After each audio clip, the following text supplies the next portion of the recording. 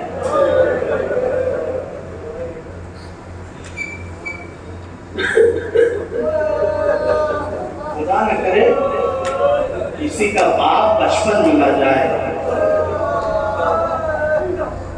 اس لیے کہ جس کا باپ بچپن میں مر جاتا ہے نا، اس کے پالنے کا انداز اور ہوتا ہے. قاسم کو فروا نے صرف ماں بن کے نہیں پالا، باپ بن کے بھی پالا.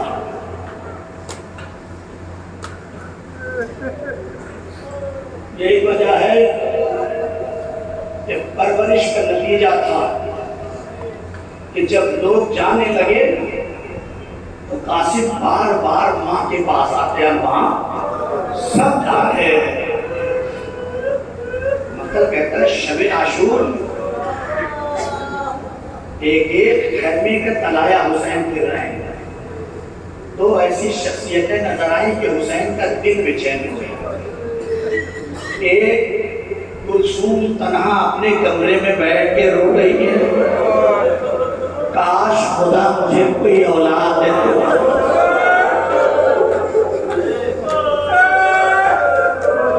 تو میں بھی اپنے حسین پہ نچھاور کروں. اور ایک فروا ہے جو قاسم کے بالوں میں انگلیاں کر کر کے کہہ رہی ہے، اے میرے لال یاد رکھنا تمہارا بابا زندہ نہیں ہے، تمہاری ماں نے تمہیں بچپن سے پالا ہے. کہیں ایسا نہ ہو کہ ہمارے وقت کی نصرت میں کوئی کمی رہ جائے اور لوگ میری تربیت میں کمی نکال دیں. عزیزوں، جب یہ کیفیت پیدا ہو گئی اور قاسم کو ایک عادت نہیں ملی، بازو کا تعویذ اٹھایا، لے کے حسین کی خدمت میں آئے. اے میرے آقا حسین، اے میرے چچا، یہ میرے بابا نے آخری وقت میں تعویذ سکھایا تھا. حسین نے تعویذ کھولا، لکھا ہوا تھا، اے میرے بھیا حسین، کربلا میں جب وقت پڑے گا تمہارا بھائی حسین نہیں ہوگا، حسن نہیں ہوگا. میری طرف سے قاسم کو اجازت دے دینا. ارباب ازاں، اب تک وہ قاسم جو بے چین تھے، حسین کی آنکھوں میں آنسو آیا، بچے کو اپنے کلیجے سے لگایا. ایک جملہ کہا، میرے لال، یہ میرے بھائی کا قتل ہے ہو یا اپنی موت کا پرواہ.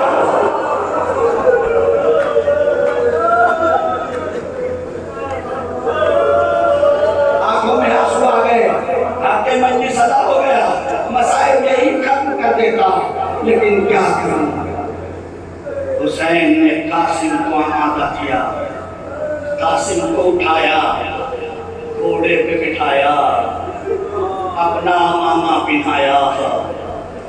بعض روایات کہتی ہیں حسین نے قاسم کو دوبارہ گھوڑے سے نیچے اتارا. تو کربلا میں ایسے شہید ہیں جسے حسین لپٹ کر اتنا روئے ہیں. ایک کا نام اکبر ہے، ایک کا نام قاسم ہے. گلے میں لگا کے اتنا روئے، اتنا روئے. مقتل کہتا ہے قاسم ادھر گرے، حسین ادھر گرے. عباس نے سہارا دیا، قاسم کو دوبارہ گھوڑے پہ بٹھایا. قاسم میدان جنگ میں چلے. بچہ ہی ہے نا، 3 دن کا بھوکا اور پیاسا بھی ہے، ماں کی تربیت بھی ہے.